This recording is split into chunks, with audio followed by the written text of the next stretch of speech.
السلام علیکم ورحمۃ اللہ وبرکاتہ۔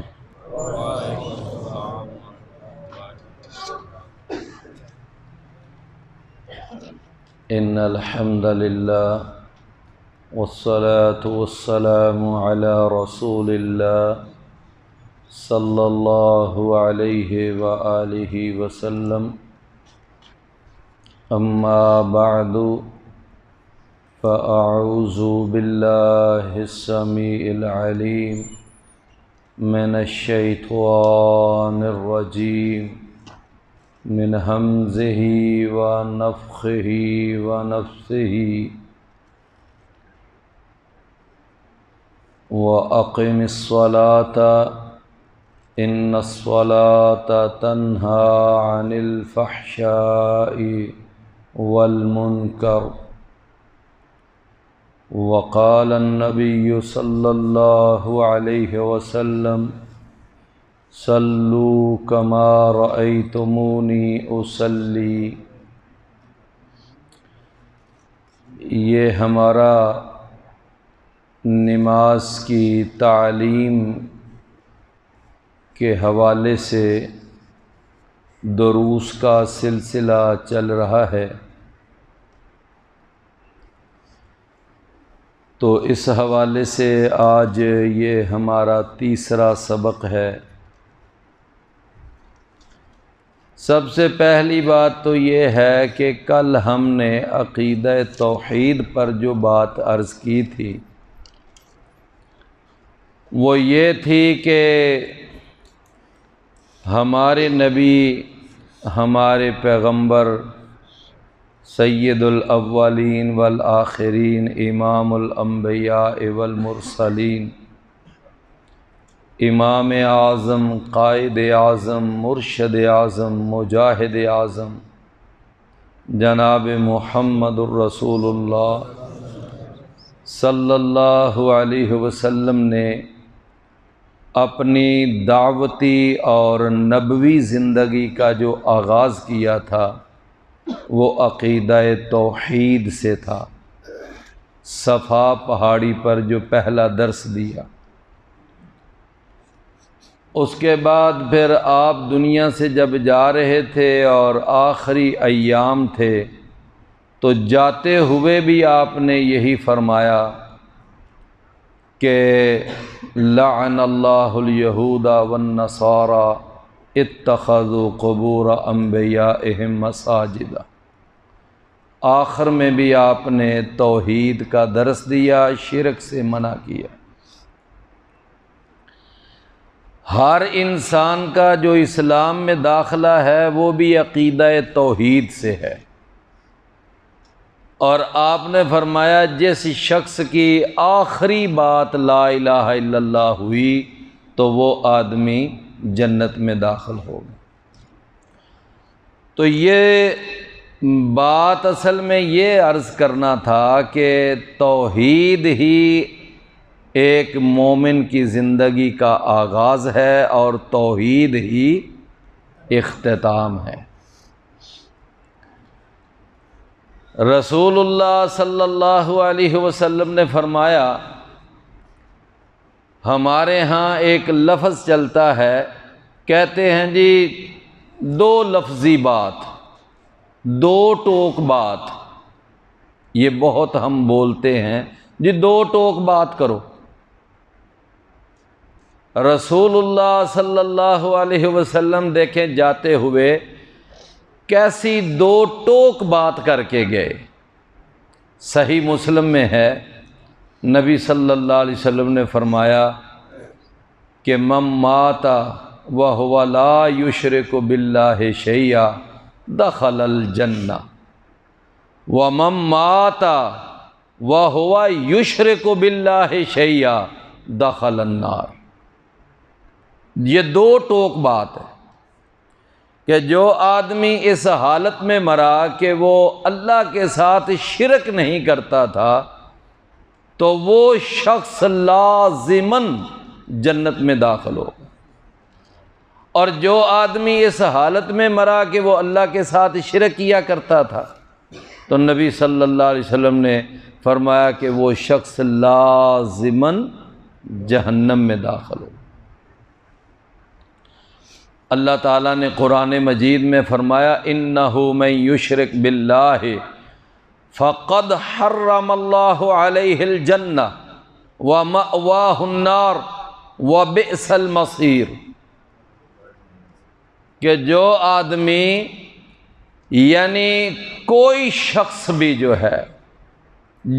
شخص بھی شرک کرے گا، وہ کوئی حاکم ہو، محکوم ہو، کوئی خادم ہو، مخدوم ہو، استاد ہو، شاگرد ہو، سید ہو، غیر سید ہو، وہ نبی ہو، ولی ہو، پیر ہو، پیغمبر ہو، کوئی شخص بھی جس نے شرک کیا، فرمایا اس کے اوپر جہنم واجب ہے اور اس پر جنت حرام۔ یہ دیکھو، یہ دو ٹوک بات ہے۔ تو لہٰذا اسلام جو ہے عقیدہ توحید کے بارے میں اتنی کلیئر کٹ بات بیان کرتا ہے کہ اللہ تعالیٰ نے اس کے اندر کوئی پیچیدگی رکھی ہی نہیں۔ آپ دیکھ لیں، دنیا کا آغاز جب ہوا تو عقیدہ توحید سے تھا، پہلے توحید تھی۔ شرک تو بہت بعد میں جا کے آیا ہے، نوح علیہ السلام کے زمانے میں یہ شرک آیا۔ نوح علیہ السلام کے زمانے میں ان قوم والوں نے اپنے 5 بڑے بزرگوں کو، اپنے 5 تن پاک کو، انہوں نے اپنے حاجت روا، مشکل کشا، اپنے کرنی بھرنی والے انہوں نے بنا لیے اور ان کی عبادت کرنے لگ گئے اور ان کی پوجا پاٹ پہ لگ گئے۔ اور ان کے بڑے بڑے سرداروں نے بھی یہ کہا کہ لا تذرن آلہتکم ولا تذرن ودم ولا سواعم ولا یغوث ویعوق ونسر۔ تو کائنات کا آغاز توحید سے ہوا تھا یا شرک سے ہوا تھا؟ توحید سے ہوا تھا، شرک بعد میں آیا۔ اور مزے کی بات یہ ہے کہ نبی اکرم صلی اللہ علیہ وسلم نے فرمایا کہ جب تک کوئی ایک بھی اللہ کو ماننے والا، اللہ کا نام لینے والا اس دنیا میں رہے گا، اس وقت تک قیامت قائم نہیں ہوگی۔ لا تقوم الساعۃ حتی یقال لا الہ الا اللہ۔ اور جس وقت بالکل توحید ختم ہو جائے گی، اللہ کے نام لینے والے ختم ہو جائیں گے، پھر یہ سارا کائنات کا نظام اور یہ سلسلہ درہم برہم ہو جائے گا، اور پھر یہ سارا نظام لپیٹ دیا جائے گا، سورج چاند ستارے بے نور ہو جائیں گے، یہ زمین آسمان بالکل یعنی کہ ختم ہو جائیں گے، ستارے جھڑ جائیں گے، اور یہ پورا چلتا ہوا سسٹم جو ہے یہ ختم ہو جائے گا۔ کیوں؟ اس لیے کہ اب توحید ختم ہو گئی۔ تو میرے بھائیوں، نبی صلی اللہ علیہ وسلم کی زندگی کا، دعوتی زندگی کا آغاز بھی توحید سے اور اختتام بھی توحید سے۔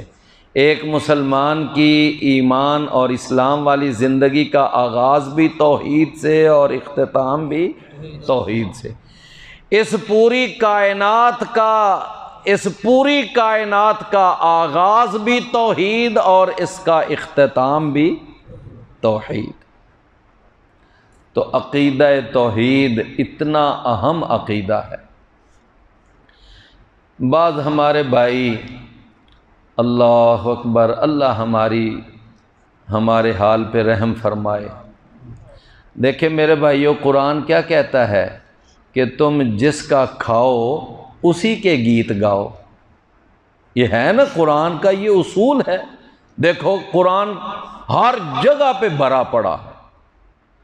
یا ایھا الناس اعبدوا ربکم الذی خلقکم والذین من قبلکم لعلکم تتقون الذی جعل لکم الارض فراشا والسماء بناء وَأَنزَلَ مِنَ السَّمَاءِ مَاءً فَأَنزَلَ مِنَ السَّمَاءِ مَاءً فَأَخْرَجَ بِهِ مِنَ الثَّمَرَاتِ رِزْقًا لَكُمْ فَلَا تَجْعَلُوا لِلَّهِ أَنْدَادًا۔ میرے بھائیو، اللہ کا قرآن بھرا پڑا ہے کہ جس اللہ نے تمہارے لیے زمین بنائی، آسمان بنایا، سورج چاند ستارے بنائے، تمہارے لیے جانور پیدا کیے، یہ آسمان سے بارش اتاری، انواع و اقسام کی سبزیاں، پھل فروٹ، تو اس اللہ کے لیے تم عبادت کرو، اس اللہ کی ہی پوجا کرو، اس اللہ کی ہی پرستش کرو۔ تو معلوم کیا ہوا، قانون کیا معلوم ہوا کہ جدہ کھائیے اودا گائیے، یہی اصول معلوم ہوا نا۔ تو یہ عقیدہ توحید کا ایک بہت بڑا درس ہے، اگر بندے کو سمجھ آ جائے۔ سمجھ میں نقطہ توحید آ تو سکتا ہے، تیرے ذہن میں بت خانہ ہو تو کیا کہیے۔ تو جدہ کھائیے اودا گائیے۔ ہمارے کچھ بھائی پتہ کیا کہتے ہیں، ویسے صرف بات کو سمجھانے کے لیے میں یہ بات عرض کرنے لگا ہوں، میں کسی کو چٹکی نہیں کاٹنے لگا، صرف بات سمجھانے کے لیے۔ کہتے ہیں کہ میں تیرا ہی کھاواں تیرے ہی گیت گاواں، پھر کیوں نہ تیرا میلاد مناواں یا رسول اللہ۔ اب دیکھیں نا، ذہن یہ بنا ہوا ہے نا کہ یہ ہم جو بھی کھاتے ہیں پیتے ہیں، ہماری اولاد ہے، کاروبار ہے، یہ زمین ہے، آسمان، یہ سارا سلسلہ یہ جی محمد الرسول اللہ چلا رہے ہیں، ہمیں وہی دیتے ہیں، یہ سب تیرا ہی کرم ہے آقا، کہ بات اب تو لازمی بات ہے جب انہوں نے یہ عقیدہ بنا رکھا ہے کہ ہم محمد الرسول اللہ کا ہی کھاتے ہیں، تو پھر انہوں نے گیت بھی تو محمد صلی اللہ علیہ وسلم کے ہی گانے ہیں، پھر تو وہ اپنی بات پہ سچے ہیں۔ لیکن ہمارا عقیدہ یہ ہے کہ رزق دینے والا کون ہے؟ اللہ۔ روزی رسا کون ہے؟ وَمَا مِن دَابَّةٍ فِي الْأَرْضِ إِلَّا عَلَى اللَّهِ رِزْقُهَا۔ اور قرآن جگہ جگہ پہ فرماتا ہے کہ تمہارا رزق آسمانوں میں ہے، تمہارا رزق تمہیں تمہارا رب دیتا ہے، اللہ روزی رساں ہے، اللہ رزق دینے والا ہے۔